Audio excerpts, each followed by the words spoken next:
Good morning. We're so happy that you're able to join us. This is the Women in Pensions Network Connections That Count quarterly webinar called Fearless You, A Year of Courageous Conversations. My name is Andrea Mizucci, and I'm the Director of Retirement Plan Services at Hamilton Capital Management in Columbus, Ohio, and also the Chair of the Board for the Mentoring Committee, which brings you this webinar series. We're extremely excited today to show you part 3 of our annual series called Thrive on Challenge. So just for some housekeeping rules before we get started, you will notice there will be a participant panel list that you'll be able to see, and you will be also muted. If you would choose to have a comment or a question at the end, please raise your hand or type something in the group chat and we'd be happy to unmute you. There will be a question and answer session at the end. So just for some background around Women in Pensions and who we are. We're organized that we promote the professional development of women in the retirement plan industry. So we've been meeting together for about 10 years now, and we formed a network of more than 1,800 women. And these women span from early career, mid-career, and senior level career.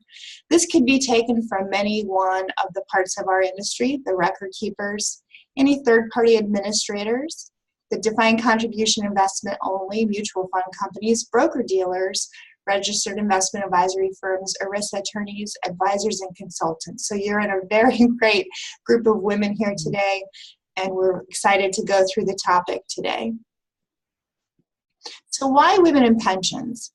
Well, we are an independent women's organization. So we drive our own agenda, we have our own board, and we set our own initiatives. And we use input and insight from our members to do this. So primarily our mission is a networking, sharing, and inspirational community.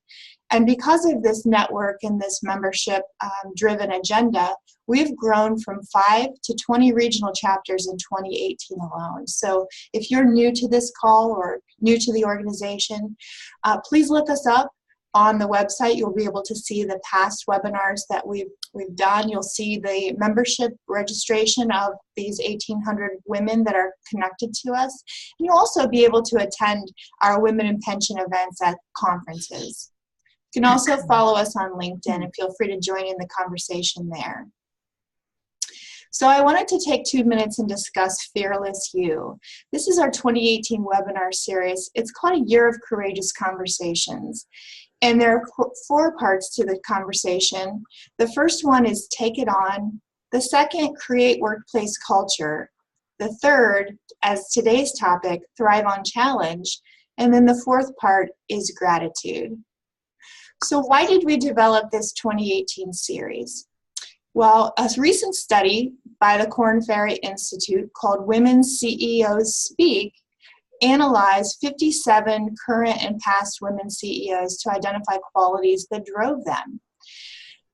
The Rockefeller Foundation was the founder of this study, and it's for their project called the CEO Pipeline 100 by 25. The goal is to have 100 women leading Fortune 500 companies by 2025. So the study was a psychometric assessment of these women CEOs to define the common traits, drivers, and competencies of these women and see how they compared and looked different from the male counterparts. So what were those key traits that were identified? Well, in our first webinar, Take It On, those traits we discussed were courage, risk-taking, resilience, taking on a challenge, and managing ambiguity. In part 2, Creating Workplace Culture, the key traits that were identified are inspirational to others and promoting self-development. And in today's topic, the key traits we've identified and we'll be talking about are Thrive on Challenge. So that's made up of seeking independence in challenge, in an unpredictable structure in work, a chance to tackle new problems. And quotes were heard from the women saying, the harder the challenge, the better it is. What's the worst that can happen? In part 4, we will discuss gratitude and showing appreciation. But today I'd like to introduce to you Pam Popp, the president of Lockton Retirement Services. Good morning, Pam. Good morning, Andrea. How are you? I'm doing wonderful. Thank you. We're so excited that we're able to have you on our call today. I wanted to give a background for the ladies on the line and tell them a little bit about your bio, that you lead a specialized team of industry experts in the growth of Lockton's institutional advisory business, and that you're responsible for over $55 billion in assets under advisement across Lockton Financial Advisors. 65 billion now. Great, wonderful. We need to update your bio. Totally. And your team is focused on developing innovative and compelling services to support more than 100, and I'm sure that number has grown as well, retirement advisors and associates, in delivering solutions to your clients for 401k, pension, and executive benefits programs. The part about your bio that I really appreciate is your tenure in consulting and investment management industries. So we'll have you talk about that here in a moment. But really your passion, or your true north, in your bio says that it's helping individuals attain goals that they didn't believe were possible, specifically financial wellness. Mm-hmm. So thank you very much today for joining us and bringing your energy and expertise to us. Could I have you start off our conversation today by discussing with us your leadership lifeline? I'd be happy to. Thank you very much for inviting me to talk with the group today. I'll tell you, I have the pleasure today of being at the New York Stock Exchange for the 40th birthday celebration of the 401k. And although our advisory business is much broader than 401k, it's really a staple of the business. And so I'm here at the New York Stock Exchange. What you see behind me are some pictures in one of their boardrooms. But we were on the podium for the opening bell this morning, celebrating the impact of 401k plans on the society of America, right? It's about all of these millions of savers and how they've been able to enter the equity markets through their 401k plans, and how we're moving the needle across the industry in terms of financial wellness overall. So it's been a fascinating morning and a very interesting discussion. And I was laughing, Andrew, when you said in the intro that, you admire my tenure. And I'm not sure you should admire that I'm an old woman, but I have been in the industry a long time. Many of us in the room were laughing about it because there were many more tenured even than I am in this space. But one of the things that was interesting in the conversation with all of the folks here was this idea of, how we got to this place, not just as an industry, but as individuals. And you and I had talked about this idea of leadership lifeline. And so I want to switch from the 401k and talk a little bit about that. But one thing that's just come home to me this morning is when I look around at all of these faces in the room of people who have been in this industry 20, 30, 40 years, is we never do this stuff alone. We never do it alone. And so for me, never doing it alone goes all the way back to growing up in the Chicago area. And when I think about leadership lifeline, when I think about who have been the individuals who've been instrumental in me developing the leadership style that I have today, and in some ways just even getting into a leadership position. And so I'll talk about a few of them. Some, you'll laugh because some of them have absolutely nothing to do with business. So if I think about my leadership lifeline, I divvy up the years. I've been out of school for this is my 33rd year out of school. And so when I break the years up from a leadership standpoint, there's sort of the foundational years. Then there's what I would consider to be the dark ages, and you'll laugh about that. And then now, more recently, I'd call it, the Enlightenment period. So the foundational period, I really attribute members of my family to developing my leadership style. And those of you on the call who know me will not be surprised by this. The first person who had a really instrumental impact in the way that I think about the world and really about resilience in my life was I have 4 brothers, and it was my middle brother. And the scenario was this: I was a softball player and I was a shortstop. I was maybe 10 years old, and I took a ball right in the chops, hit me right in the jaw, a little bit of blood, all of that stuff, but seriously wounded pride. And we left that game, and my brother, for the rest of that afternoon, he's like, no, you're getting over this fear. And he was hitting baseballs at me as hard as he could for me to field them, but he did it over and over again. And the point of that was he was teaching me that I couldn't let fear stop me from doing something different in the way that I was running my life. I was 10, but it's something that's really stuck with me. So he was sort of the first. The second person that I would attribute a portion of my leadership lifeline to was my father, who's no longer with us and hasn't been for almost 20 years. But my dad was a guy who said, look you got to figure out what's fair in life. You have to figure out how do you not treat the world as black and white. And so his view, which I've adopted in many ways, it was, any answer could potentially be the right answer. It's really about the thought process that you bring to any type of problem.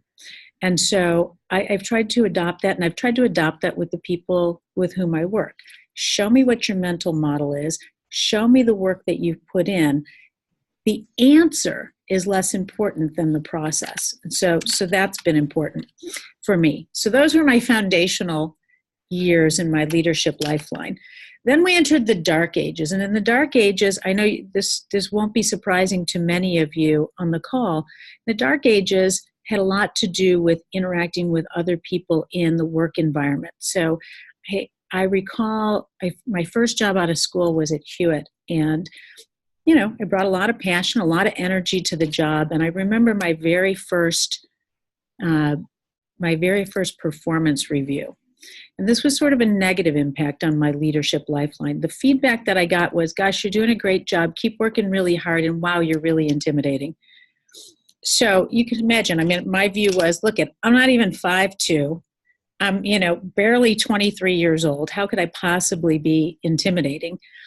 But that was the message, and it was a message that was sort of repeated. So that was a take a step back kind of situation in my life.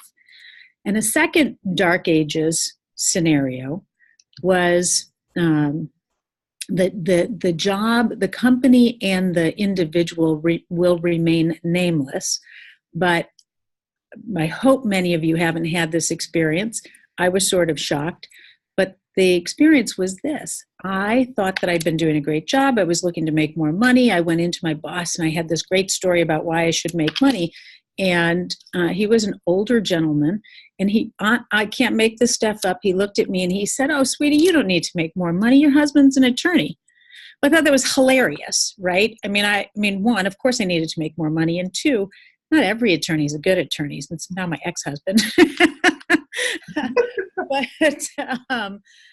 But those two different experiences, this idea of being intimidating and this idea that I really, was sort of a message of you're not worth it. Both of those were difficult messages to hear at the time. And in retrospect, it's really easy to say, yeah, don't pay any attention to those. But in reality, they were difficult situations that from a leadership standpoint really made me question who I was and what I was worth and what I could contribute to the world. And it was really only through getting different jobs with people who understood the value of every individual that I started to get into a different portion of my leadership lifeline, which is what I call the Enlightenment period. And there's two people who were instrumental in my in the Enlightenment period. One was a woman named Eve Guernsey. At one point, Eve was running all of Americas for JP Morgan. And if any of you had ever met her, she's really very impressive, very logical, analytical, and insightful person. But the reason I put her on my lifeline, and I encourage every one of you to find somebody like this, is she was my truth teller. She was willing to, and she was this way with everybody, she was willing to look for the power in an individual, but then help them overcome the things that were challenging. So go back to my leadership lifeline, the dark ages where I was told I was intimidating. Well, Eve said the same thing. But the difference was she said, look, here's how people respond to you. You have an opportunity to capitalize on your strengths. Let's talk about how we do that. And it was through that truth telling that I, worked with an executive coach to understand how I was coming across, right? We all go through these things. And so for me, that was a hugely instrumental time in my life. And the other thing that she did is she was the first person in an executive leadership position who showed me the difference between having a mentor and having an advocate or a sponsor. That advocate or sponsor is the person who's willing to stick their neck out for you. And so she really demonstrated that to me. And then the last person I'll really talk about in my leadership lifeline was another individual in a different role at JP Morgan, whose job was to be my mentor when I became CEO of the retirement business. And he taught me a couple of things. One thing that he taught me was that whatever the leadership role is that you take on, whether you think so or not, people expect you to be in that role 100% of the time. So I remember him telling me that at one point, and then not long after that, okay, so I want you to picture this. You're in a hair salon. You got your hair in foils, right? And it's way out here. I mean, I have a lot of hair, a lot of curls. So when I have foils, it's like this big. And one of the people that worked in our organization had come into the salon with his wife. And he saw me there and decided that really he had to introduce me to his wife right then. Never been, it would never, that message came through to me so clearly. And it was very difficult to be gracious, but you do go past these things. But so, that was I think a really important message.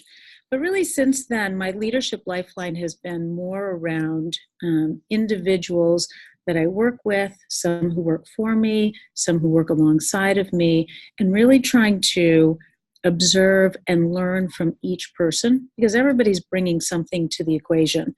And I think, those people who are willing to take a leap of faith, whether it's people I'm working with, people who decide to go off on their own, my daughter who moved to New York right out of school, those people who have that kind of courage inspire me. And then those who have the courage to deal with very difficult situations and try and learn from them, same thing. So enough about that leadership lifeline. But in retrospect, I could say that the themes are: you can learn from the people who have had a positive and a negative impact on your leadership, on your life, about who you want to be. 2, you can always remain open to learning, right? It doesn't matter how long you've been in the business versus somebody else. There's always something to be gained. There's many people I know who are on this call, and you all know who you are, that I have learned from, and I appreciate all of that impact you've had on me. And at the end of the day, you have to have humility, because when you have humility, you can actually hear what people are saying to you, and you can use it in your own life. So it's a long answer, Andrea, to your lifeline question, but it's been really impactful on my life, all of these different individuals and so many more.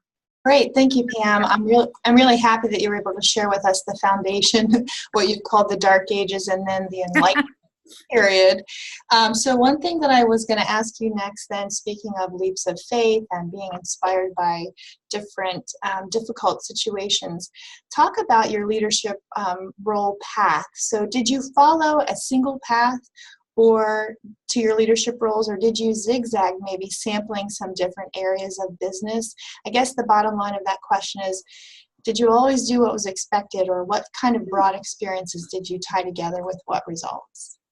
So great question. I was not terribly inventive. I was a finance major undergrad, and my master's had 3 areas of concentration: finance, marketing, and organizational behavior. So none of those things prepared me for 401k business or the defined benefit advisory business. So I would have to say, even from the get-go, I was strategic in starting my career at Hewitt.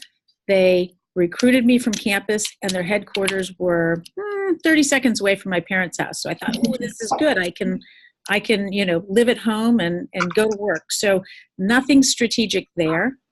But the rest of my, going from there, I would say, no, it was definitely a zigzag. And the themes that I think embodied it were, one, sort of be the truth teller, right? People don't always like a truth teller. So you have to learn to be tactful. But I think the people who are closest to the work that's going on are the ones who are best able to identify if something's going wrong or if something needs to be adjusted in an organization. And I think if you take on the responsibility and the ownership to identify those things, you're advancing the entire organization. So I think that's huge. And that's, I call that, being the truth teller. But then the second thing is, sometimes when you're the truth teller, when you open your mouth, people go, oh, that's a great idea. Let's fix that. You should fix it. And so my zigzagging has been really a reflection of that. And, said not so nicely, I go, oh yeah, that's broken. And somebody goes, oh great, you fix it. But because of that, I've gotten to do a lot, play a lot of different roles, from, sales to marketing to consultant sales to, CEO, COO, different types of roles like that. So definitely not a straight line. Okay, great. So speaking of that, not being a straight line in next roles, when we prepared for our call today, I asked you about selecting your next roles. And what percentage of your focus would you say, your focus and passion, was allocated to doing new things or driving innovation and growth? That's one of the things that makes up one of the key characteristics of driving innovation and growth. And so we wanted to know, what did that look like for you? Yeah, so good question. Here's what I would say. It doesn't matter what role you're in an organization. An organization survives only if it grows. Only. And so every one of us, if you really boiled your job down, whether your job is sales or compliance or CEO, whatever it is, your job is all about growth. And one of the most important factors of growth is innovation. So I think for all of us, this is true, but certainly in the roles that I have had, it's 100% about growth and innovation. And I think that, I don't know about everybody else, but, I'm sort of a youngest child, and I, always want to be smart. I want to be smarter. I want to be faster. And I'm never enough. I never, I have 4 older brothers. I was always sort of, struggling to keep up. So in the area of growth and innovation, I don't consider myself a terribly creative person. Like I don't, put that at the top of my list. But one of my superpowers is getting the best out of the people with whom I work. So I take that as my creative challenge and my focus in terms of growth and innovation. How do I get the best out of each of the people that I'm working with? How do I then help them draw the lines between the dots of their creativity? And then, in many ways, running a company is about being the chief cheerleader. And so I spend a lot of time doing that. So that's how I think about growth and innovation. It's 100% of the time. Excellent. Thank you for that. I was getting back on my line. Can you hear me okay now? I can hear you. Okay, so it must just be on my side. But I wanted to, say that's an excellent topic about getting the best out of those that you work with, and the chief cheerleader as a networking organization, an inspirational mentoring organization. Those are some of the techniques and tools that we use in our group sessions or in our group meetings. And approaching roles is one of the things that we get asked a lot about. So we wanted to ask you, when you approach a new role or something that was driving innovation or growth, something that was new, an unknown challenge, talk a little bit about what challenges arose. What resources or change management tactics did you explore to meet those unknown challenges and still drive for that innovation and growth? Yeah, so good question. I think,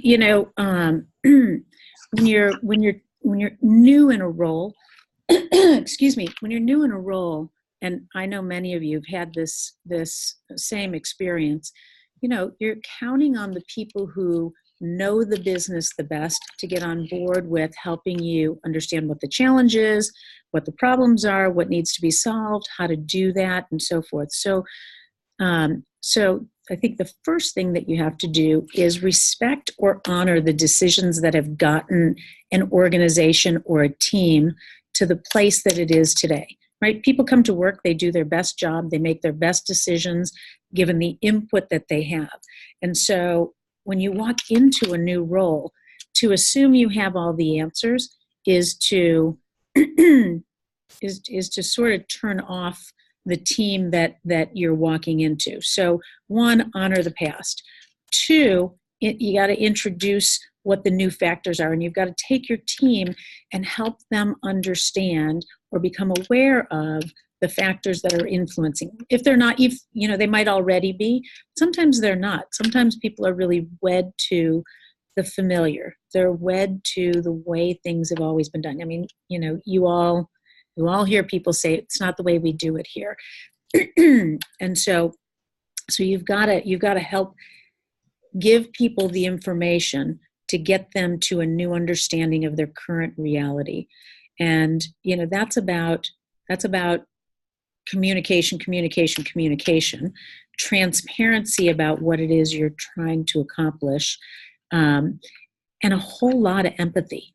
Right? Empathy for where they've been, empathy for where they are, empathy for the personal part of the equation, not just the business. I've worked for people who have said, it's not personal, it's just business. Well, I mean, I don't know about you guys, but I spent a lot of my life on this business thing. So it's sort of personal. So I think if you can be empathetic with the people that you're trying to introduce to a new reality, then what happens is they feel like they've been honored for what they've done in the past. They understand their new reality, and I think are more willing then to help you solve going forward. And as you go forward in whatever the challenge is, whatever the new, at least this has been my experience, whatever the new challenge is, again, continued transparency, continued communication. The minute there are lots of side conversations going on, people don't want to follow anymore because they don't trust that they're going to be okay in the process, right? That's where the empathy comes in. But that.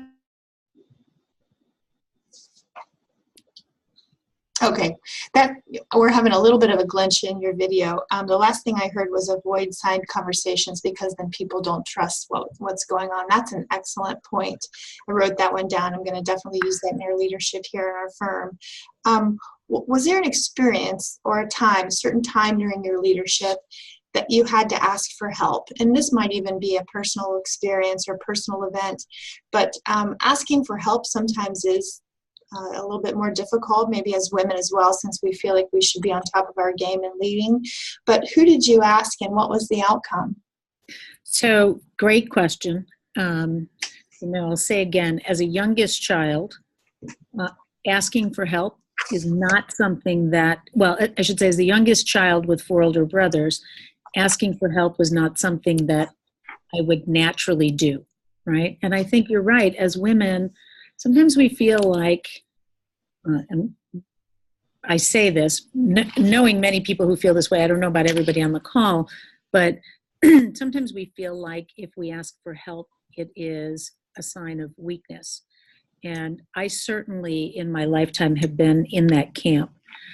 At this point in my life, though, I feel very differently about asking for help. And I certainly, when somebody asks me for help, I don't see that as a weakness at all. I see it as a strength.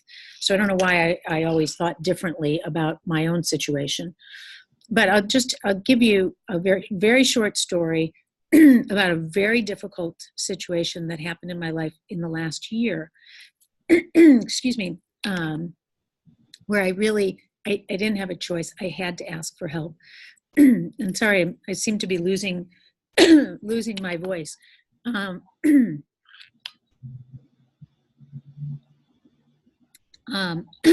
about 18 months ago, my son got involved with drugs. And, he just sort of spiraled downward until actually, it was a 1-year anniversary on Sunday. We ended up having to send him off to a wilderness program to get him detoxed. And then we sent him to a transition program where he's actually done very, very well. But when we were going through the situation, we had no idea what to do. We didn't know how to solve it. And so, although highly, highly personal, we had to ask for help. And the response was so overwhelmingly positive. Friends of ours who had gone through the same thing, we didn't know they had gone through it, they hadn't shared it before, were stepping to the forefront. And actually, I would say, people that weren't even good friends came forward and said, hey, here's some of the people that you could talk to. Here's the experience we had. This is what happened to our son. And through that process of asking for help, we ended up with such a great support system. And I'm happy to report that, a year later, our son has made tremendous progress. But what's been fascinating about it is I promised at that point, when I recognized the power of that help, that I would tell this story over and over again. And if we were doing this over a glass of wine, I'd tell you the longer story. But pretty much every time I do tell the longer story, the person I've told it to comes back to me and says, will you talk to my cousin, my friend, my sister, my whomever, who has a, go figure, 17-year-old son? And so it's a very personal example, but if I could change one thing going back in my life, it's that I would have asked for help more frequently on a whole variety of topics and earlier in my career and my personal life. So I think help is so many people out there who are willing to help, and just even a hand to hold, a shoulder to cry on, a piece of advice to offer on a business related topic. Any one of those things can change the trajectory of a person's day, month, year. So ask for help and offer help would be what I'd love to see more of. Okay, great. Thank you for sharing that. That's a very deep, touching, personal story. I know that sometimes it's difficult to share those, but asking for help really is not anything to be shameful of. In fact, that kind of goes to what you said when you started out by saying we're never alone. We never do anything alone, whether that's in the industry or in our personal relationships. So part of this personal and professional development series and a networking organization is for us to know who our resources are. So speaking of resources, we wanted to ask the next question. You just touched on it a bit about advice that you would give your former self looking back at any point in time. Would you have any other advice to your 20-year-old self, your 30-year-old self, any point in time? What would you like to say to yourself for back then? So looking back, over the years, which I've done a lot lately, Andrea, I have a 22-year-old who recently moved, got out of school, moved to New York. And so, it's like giving my younger self advice. And the things that I say to her, I think hold true for this question. One is everything's a choice. Sometimes we feel like we don't have a choice. We feel like we're backed into a corner, but the reality is any job you have, any situation, childcare situation, school situation, whatever it is, we always have a choice. And the important thing is when you feel like you're backed into a corner, try and step away or talk to somebody, ask for help to figure out what your choices really are. It's always a choice, 100% of the time. So that would be thing number one. And thing number two is, I think, a uniquely female characteristic, and that is, I don't know if you guys are this way. I am this way. I used to try and solve for a lifetime. How can I make that decision? Because I can project 20 years down the road, it might not be the right way. So what I would say is, it's always a choice. And don't make a choice for a lifetime. Make a choice for the next 3 years, 1 year, 5 years, but not more than that. Excellent advice. I really like that. I appreciate that. Talk to us a little bit about someone along your path. One of the key identifying traits that these women CEOs mentioned in the study was that somebody told them that they had it in them to be an executive leader or to lead a project, or one of my friends who's on the call right now likes to say voluntold. Right. So is there someone along your path that explicitly told you that you had it in you to become an executive leader? I mentioned my father a long time ago. He talked about having moxie, and at the time I didn't really understand what he meant. And but he kept saying to me, you belong in these kinds of roles. And, I guess to some extent that's come true, but there's a lot of people who say, yeah, you can do this job. Yeah, you have the skill set to do a particular project or job or role. But I got to tell you, Andrea, I really think that in terms of being a leader, in terms of being a CEO, the person that needed to tell me was me. Right. I mean, I remember distinctly when I said, yeah, that's the job that I want.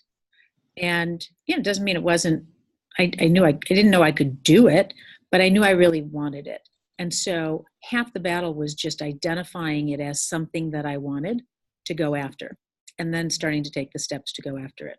So I don't know if you are like me, or the people on the call are like me, in that you sort of have to give yourself the permission to want the job and to go after it.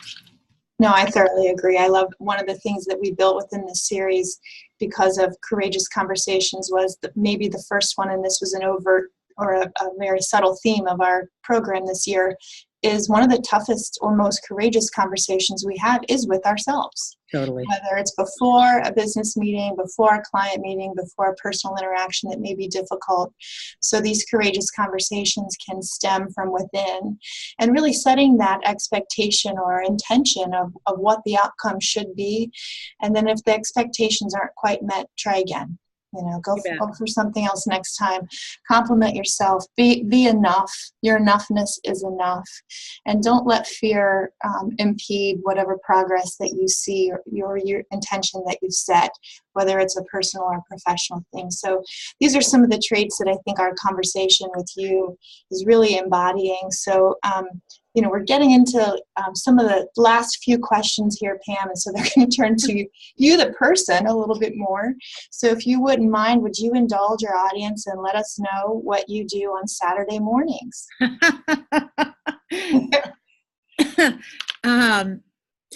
Well, Andrea, actually, Andrea and I talked about this. So I'm a recent empty nester. And so Saturday mornings now belong to me. And actually, if I think about it, I could have started this a long time ago, but here's what I do on Saturday mornings. I still get up really early.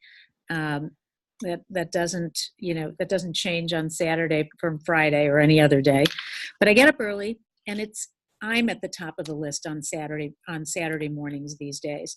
So I get up, I work out, I indulge myself and do a 2-hour workout. Some of you might think that that's crazy, but it's sort of, my reset, right? I do weights and I do cardio, and then I spend about an hour. My husband and I bought a sauna about 2 years ago, and an infrared sauna. And, if you're looking for something that's going to change your, the way that you feel, sauna is a great way to go. Let me tell you.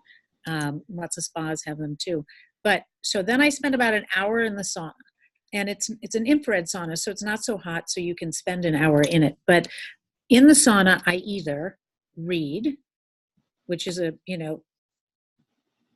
great pleasure of mine, or I watch Netflix documentaries, which is not something I've ever done before until I got the sauna. So now I watch documentaries, which is great because it's a constant learning that I love to do. Or I get on the phone and I call my family. But either way, one of those three things, it's feeding my mind or my spirit. And so, that's what I do on Saturday mornings. I put me at the top of the list.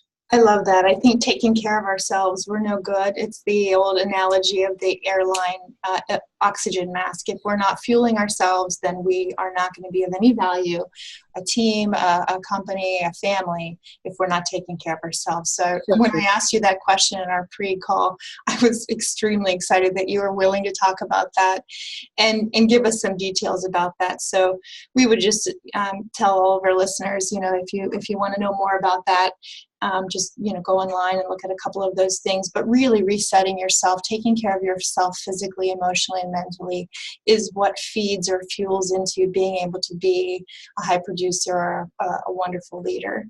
So that takes me into my very last question, and I'm so happy that we had this time to chat, and I'm a little bit sad that it's coming to a close this morning. But why don't you share with us what do you think is next for you personally or professionally? Yeah, I'd be happy to. I just want to say one other thing on that point of balance. I remember when my children were little, I would say to them, look at, you've got to feed your body, you've got to feed your mind, and you've got to feed your spirit. And when they would say to me, no, I don't need to go to church, or I don't need to do this or whatever, I'd say, look at, when you are old enough to create that balance in your life, you take that over. But until then, I am going to create the balance in your life. And it's been interesting to watch them as they've gotten older, take over that balance. Yeah, it's up to them, but I do think that balance is hugely important, which is why, for me, here's the thing that's next. I'm going to continue doing what I do from a business standpoint, but instead of just focusing on the business results, my passion has really shifted to how do I change the culture within some of the organizations that I've been a part of?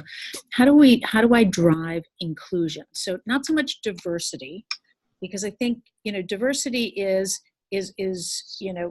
sort of the means to the end. The end is inclusion. How do we get different voices heard on all the different problems that we need to solve, whether it's within the industry, whether it's within our firms, whether it's within our individual teams? How do we get the voices of people who have different backgrounds, different experiences, life experiences, as well as professional experiences? So to me, that is about inclusion.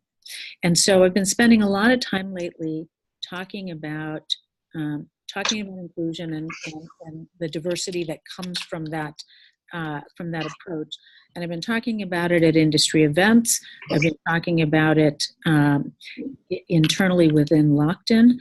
And so I'm going to continue doing that, continue to push for not just more women in leadership positions, but people of all kinds of diverse backgrounds in leadership positions, and more importantly than just the position, adding their voice to the problem solving that we need to do.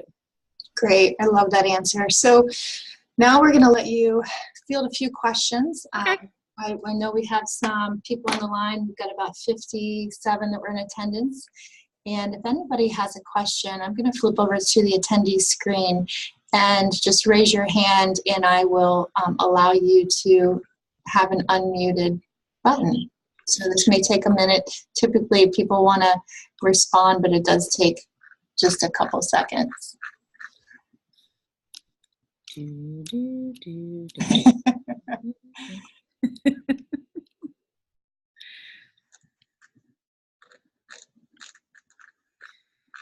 Okay. While we're waiting, I would just say, anybody has a chance to get to the New York Stock Exchange and watch that opening bell in person, what a cool experience. We will have you talk about that before we wrap up. Right now, I see a hand from Denise Matthews Sarah. Denise, can you go ahead and ask us your question?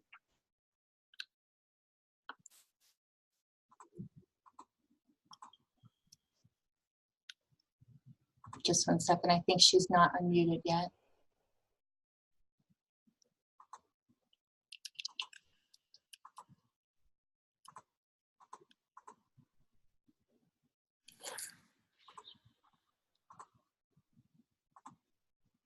Just a few technical difficulties. Just 1 second.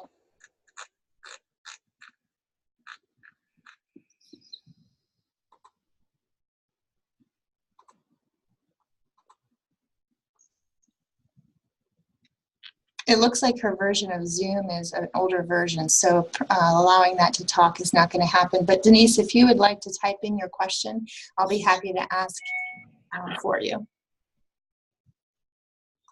And then let me see if this person is, okay. Cindy Kennedy, what's your question? Can you hear us, Cindy?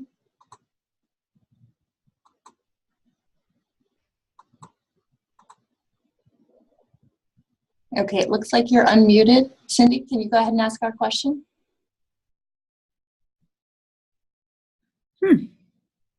Hello, Cindy. Okay, well, sorry about here. Seems to be having some. We've got some, yeah, this is Zoom technology. So Denise has typed her question, and I'll read it to you. Okay. Regarding cultural changes in a company without being ruffling feathers, how does one effectively do that? Oh, so that is a great question. You know, I think there's two ways to answer the question. One is, you know, if you have if it's been demonstrated in the organization that that's an initiative that the company wants, that's a whole lot easier, right? Because then you're just implementing a program of diversity and inclusion. But if you're with a company that is doing really great, growing really fast, doesn't recognize that there's a challenge, the question I think that you have to start with is what's happening in our macro environment? What's happening that we're going to have to address, right? Because every company is going to be disrupted at one point or another. So I think you have to start the conversation at a strategic level of what's going to happen. Is Amazon going to come in and take us over? Are our clients changing? I think the number that I've seen is 37% of companies are now owned by women. Now that number is not as high when you're looking at the Fortune 500 companies, but if you look at companies overall, 37% are owned by women. You've got more and more women entering CFO roles or general counsel roles. So when you start to think about who your buyer is, if the diversity in that role is changing, you can start to point to that. If the company's got challenges related to, slowing growth or slowing innovation, there's all kinds of studies out that show that innovation happens more quickly in teams that are diverse. They get better decisions twice as fast. I mean, the statistics are amazing. I mean, McKinsey's got a study out that has some of those great statistics, but I think that's where you start. You have to prove out the business challenge, because this isn't about just doing it because it's the right thing to do, although that should weigh in at some point, but it has to be a business imperative, which means it's got to help the business grow. It's got to help the business innovate. It's got to help your return on equity. It's got to help your return on assets, whatever the measure is. And when you can get to a common understanding in the firm about that benefit, then you can start talking about how do we execute on it. I hope that helps answer the question, but I think just if you start from the standpoint that it's a business challenge to solve, you'll be going down the right path. Okay, great. Thank you for that answer. And our next question is from Cindy Kennedy, and her question is around introducing young women to our field via internships. And what guidance do you have to help us engage women to our industry? And maybe talk a little bit about internship programs at Lockton. Yeah, it's a great question. I think at Lockton, it's a dual question for us, because it's how do we attract women to the insurance industry as well as the securities industry, and it is a big challenge. But one of the and it's not just women. I mean, for us, it's women, it's people of color, it's people with international backgrounds and so forth. And I think, one of the things that we need to do is we need to be very deliberate about the conversations that we're having about recruiting in college campuses. So you got to bring your youngest folks in. I remember when my daughter was still at college, she was actually helped start the Women in Finance group at KU. And and I introduced her to a whole bunch of women in the Kansas City area who were in finance who could come and speak to the group.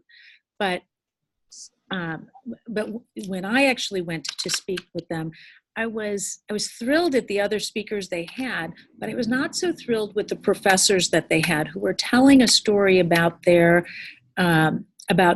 experiences in business that were a little bit dated.